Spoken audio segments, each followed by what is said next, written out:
नमस्ते। जितने भी हमारे नेपाल और भारत से जितने भी लोग देख रहे हैं, और ये कुछ मैं इसलिए हिंदी में वीडियो बना रहा हूँ क्योंकि कुछ इंडियन जो लोग हैं वो समझ जाएं इस बात को।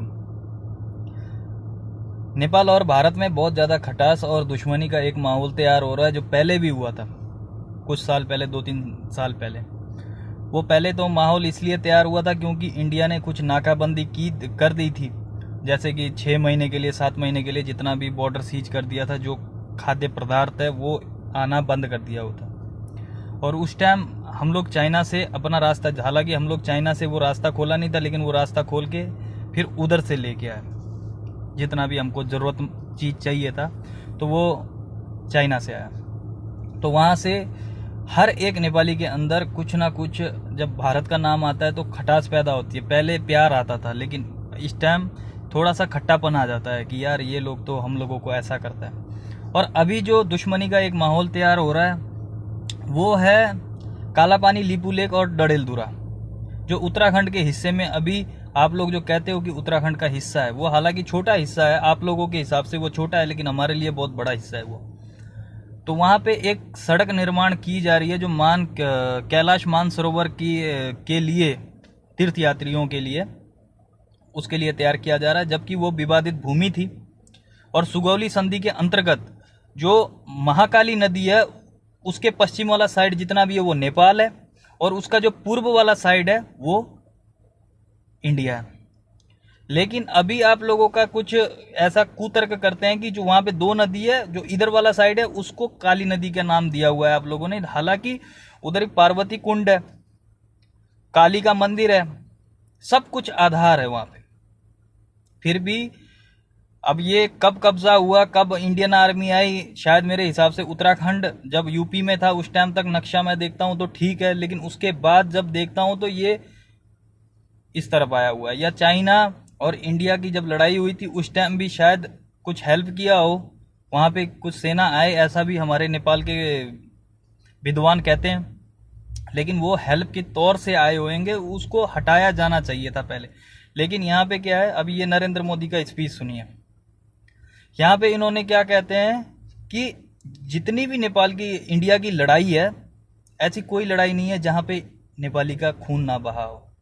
तो मैं ये पूछना चाहता हूँ कि खून बहाने का क्या फ़ायदा है, आप लोगों के लिए खून बहाने का क्या फ़ायदा है? यहाँ पे तो बेफ़ायदा ही हो रहा है। आप लोग जब भी आपके जो आर्मी है वो अपना ज़मीन बढ़ाना और नेपाल का घटाना, जब चाहे नाकाबंदी कर देना, जब चाहे खोल देना, ऐसा नहीं है ना। और कई लोग कहते हैं कि हमारे भरोसे पे पलते हैं नेपाली लोग, लेकिन नेपाली लोग खाते हैं, सही है। और इंडियन लोग भी बहुत नेपाल में जो काम करते हैं, बिजनेस करते हैं, ये एक दूसरे से, हम उधर भी जाते हैं इधर भी आते हैं, वो अलग विषय है। लेकिन जिस हिसाब से इंडियन जो लोग कुतर्क करते हैं ना, कि जैसे कि अभी इसलिए माहौल ख़राब किया जा रहा है क्योंकि यहाँ पे कम्युनिस्ट सरकार है। मेरे भाई, कम्युनिस्ट सरकार खड़ा करने में तुम लोगों का सबसे बड़ा हाथ है। ये बात सच है, क्योंकि जब आप लोगों का नाकाबंदी किया, आप लोगों ने जब नाकाबंदी किया ना, उस टाइम यहाँ पे मैं इंडिया के आगे नहीं झुकूंगा बोल के कुछ नेता उतरे, उसके बाद प्रधानमंत्री बन गए इधर। तो आप लोगों ने पहले नाकाबंदी किया और वो नहीं झुका, उसने ये साबित किया कि मैं तो राष्ट्रवादी है। वो कम्युनिस्ट नेता था, उसको खड़ा करने में तुम लोगों का सबसे बड़ा योगदान है। और तुम लोग कहते हो कि पहले कम्युनिस्ट सरकार हटाओ। कम्युनिस्ट सरकार से लेकर माओवादी के युद्ध में जितने भी हथियार सप्लाई हुए हैं, सारे के सारे भारत से हुए हैं। अब भारत वासियों को मैं ये नहीं कह रहा हूं, लेकिन भारत के कुछ संगठन है या कुछ संस्थाएं या पार्टियां हैं जो राजा के खिलाफ उतारे, राजा के खिलाफ हथियार सप्लाई किए, बहुत ऐसे विषय हैं। लेकिन कहने का मतलब यही है कि आप लोग अपने गवर्नमेंट को आप सुधारो। ये नहीं सोचो कि नेपाल जब भी गरीब रहेगा, जब भी इसके हालात ऐसे ही रहेंगे, क्योंकि आपका चारों तरफ से आपके दुश्मनों ने घेरा हुआ है। एक तरफ चाइना है, दूसरी तरफ पाकिस्तान है, कभी वो 10 मारता है, कभी इधर 10 मारता है। और नेपाली भी अगर दुश्मन बन के इधर भी 10 मारेगा, उधर भी 10 मारेगा, कोई फायदा नहीं है। और इंडिया में गोरखा समाज या इंडियन गोरखा समाज हो या नेपाली गोरखा समाज हो, उसका आर्मी में बहुत बड़ा योगदान है। आप लोग मेन इंडियन गवर्नमेंट को, ये कोई सर्वसाधारण को नहीं है, आप इंडियन गवर्नमेंट को ये सोचना चाहिए कि नेपाली के साथ या गोरखाली समाज के साथ इस तरह का व्यवहार अच्छा नहीं है। आप लोग खुद कहते हो कि हम नेपाली भाई है, चलो छोटा ही भाई मानते हो, छोटा भाई के साथ ऐसा व्यवहार करते हैं, छोटे भाई की जमीन हड़पते हैं बड़ा भाई। ये कौन सा बड़ा भाई, ये राक्षस है। मेरी नजर में तो ये राक्षस का काम कर रहा है। इसलिए इस चीज को संवाद करना चाहिए। भले ही आप लोगों का बॉर्डर लगा के, आप लोग अगर बॉर्डर लगाते हो वो अच्छा है, क्योंकि बॉर्डर लग जाएगा तो उसके बाद संबंध तो आना जाना, भले ही पासपोर्ट ना यूज करें या यूज करें वो अलग विषय है, लेकिन बॉर्डर लगा के ये संबंध खराब इसीलिए हो रहा है क्योंकि ये इंडिया और नेपाल का बॉर्डर नहीं है, और बॉर्डर ना होने की वजह से आप लोग दबा रहे हो। लेकिन बॉर्डर बनाओ, उसमें मुश्किल नहीं है। और महाकाली नदी से पूर्व पश्चिम साइड में जो नेपाल है वो आप मानते हो, तो लेकिन आपका बॉर्डर तो पहाड़ों के बीच से निकला हुआ है। इस चीज की तो मानो कि आप लोगों की गलती है, लेकिन इधर कोई फायदा नहीं है। कई मीडिया जो कहते हैं कि नेपाल भी अब दुश्मन का माहौल इसलिए बन रहा है क्योंकि कम्युनिस्ट इधर है और चाइना कम्युनिस्ट को चला रहा है, ऐसा बात नहीं है। अगर एक नेपाल जैसा छोटा मुल्क जिसके पास हथियार नहीं है, इंडिया के साथ लड़ने की मिसाइली ताकत नहीं है, लेकिन फिर भी खिलाफ उतरा हुआ है, तो वो उस चीज को समझो कि ये इसको दबाया गया है, इसके साथ अन्याय हुआ है, इसलिए ही आवाज उठा रहा, नहीं तो इतनी हिम्मत आती नहीं थी।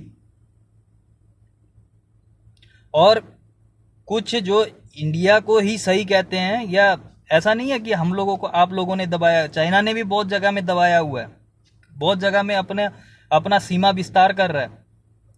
यहाँ पे क्या होना चाहिए था कि चाइना जिधर से चाइना विस्तार कर रहा है उस चीज को नेपाल, चलो छोटा ही भाई मानते हो आप लोग, कि इस चीज को आप लोग विस्तार नहीं करो, ऐसे छोटे मुल्क के ऊपर आप हस्तक्षेप नहीं करो। लेकिन यहाँ पे क्या है, एक तरफ चाइना मार रहा है, दूसरी तरफ आप लोग मार रहे हो।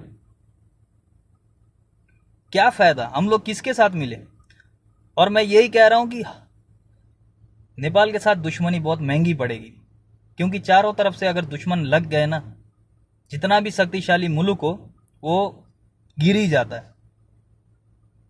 और जिस हिसाब से मैं नरेंद्र मोदी जी को मैं बहुत फॉलो करता हूं, और जिस हिसाब से उन्होंने रणनीति अपना के एक अफगानिस्तान में डैम बना के पाकिस्तान का पानी रोक दिया, आप कभी सोचा नहीं कि नेपाल से कितना पानी आता है, कितनी नदियां, अगर वहां पे भी अगर हम विदेशियों से, शक्तियों से पैसा लेके वहां पे डैम बना के इंडिया के लिए पानी रोक दें, सिंचाई का पानी रोक दें, तो क्या होएगा? इसलिए मैं कह रहा हूं कि नेपाल और भारत के संबंध तभी अच्छे हो सकते हैं जब ये सीमा विवाद खत्म हो, और इस सीमा विवाद को खत्म करने के लिए आप लोगों को आगे आना पड़ेगा। क्योंकि हमारी जो नेपाल सरकार है वो तो चलो आप लोगों के साथ मिली हुई होगी, लेकिन हम नेपाली कभी भी किसी के साथ मिले नहीं है। जहां पे राष्ट्र की बात आएगी, हम लोगों को गिरफ्तार भी किया गया, नेपाल काठमांडू में हम लोगों ने प्रदर्शन भी किया, हम लोगों को गिरफ्तार भी किया, लेकिन हम लोग रुकेंगे नहीं, भले ही हमारी सरकार गिराना क्यों नहीं पड़े। हमारे को इंडिया ने कुछ नहीं दिया, हमारे को सिर्फ एक नौकरी दिया होगा, अगर कुछ लोग जाके मजदूरी करते हैं, उधर के इधर भी लोग आते हैं मजदूरी करते हैं, लेकिन कुछ एक्स्ट्रा ही इंडिया ने दिया हुआ है। कभी कोरोना वाले पेशेंट छिपने के लिए इधर आ जाते हैं, कभी कोई हत्या कर देता है उधर छुपने के लिए इधर आ जाते हैं, टेररिस्ट इधर आ जाते हैं। बॉर्डर बंद करो आप लोग, हम लोगों को क्या मसला है? बहुत चीजें गिफ्ट दिए हुए हैं आप लोगों ने। कभी आप लोग रोहिंग्या को भगाने की बात करते हो, वो बेचारे डर के मारे नेपाल में घुस जाते हैं, वो भी आप लोगों का गिफ्ट है हम लोगों के सर के ऊपर। आप लोगों की वजह से, भारत की वजह से हम नेपालियों को कोई फायदा नहीं हो रहा है, सिर्फ घाटा ही घाटा हो रहा है। इस बात को आप मनन करो, सोचो, विचार करो। और हम लोग इंडियन लोगों को कहीं बाहर का नहीं मानते, हम लोग अपना भाई मानते हैं, क्योंकि दार्जिलिंग सिक्किम में हमारे जितने भी गरंग गुरुंग मगर राय लिंबू जितने भी हैं, उधर भी हैं, इधर भी हैं, यादव इधर भी हैं, उधर भी हैं, पहाड़ी खस गढ़वाल में भी है, इधर भी है। हमारे वंशज एक हो सकते हैं, लेकिन हमारे देश अलग हैं। और देश अलग है, एक दूसरे के देश के ऊपर कोई गंदी नज़र ना डाले, मैं यही कहना चाहता हूँ। और इसी के साथ मैं वीडियो रोकना चाहता हूँ।